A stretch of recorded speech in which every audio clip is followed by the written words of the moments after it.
Sunday, July 10th, 2011, and you are watching This Week in Linux News.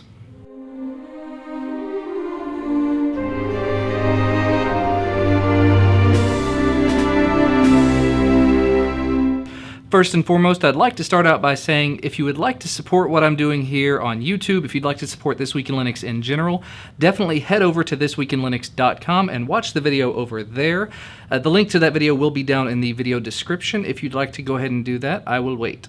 But for those of you that have stuck around, let's go ahead and get started with a few items of news. This week, as you may or may not know, Ubuntu 11.10's Alpha 2 officially released. This comes with several new and updated features such as the kernel version 3.0 release candidate 5, Firefox and Thunderbird version 5. They do still have it running GNOME 3, and as far as I know, they've finished the GTK3 themes for ambience and radiance, so things should look and feel a little more similar to the way they did in 11.04.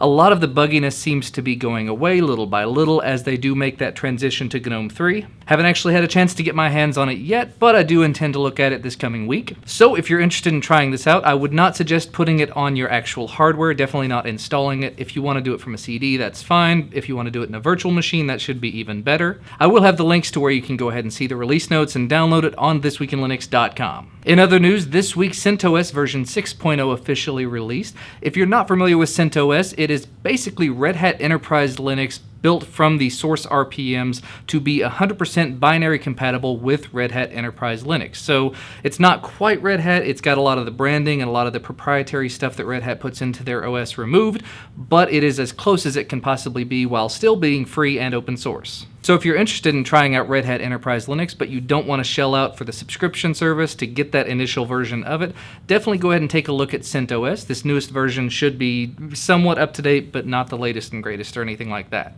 And in a very big piece of news, this week Toyota officially joined the Linux Foundation as a gold member. I went ahead and looked up on the Linux Foundation site what that means, and basically that means they've given $100,000 in a donation to the Linux Foundation. And just so I don't mess this quote up, I'm going to go ahead and read it from the paper I've got down here. Kenichi Murata, the project GM for electronics development, says, "Linux gives us the flexibility and technology maturity we require to evolve our in-vehicle infotainment and communication systems to address the expectations of our customers."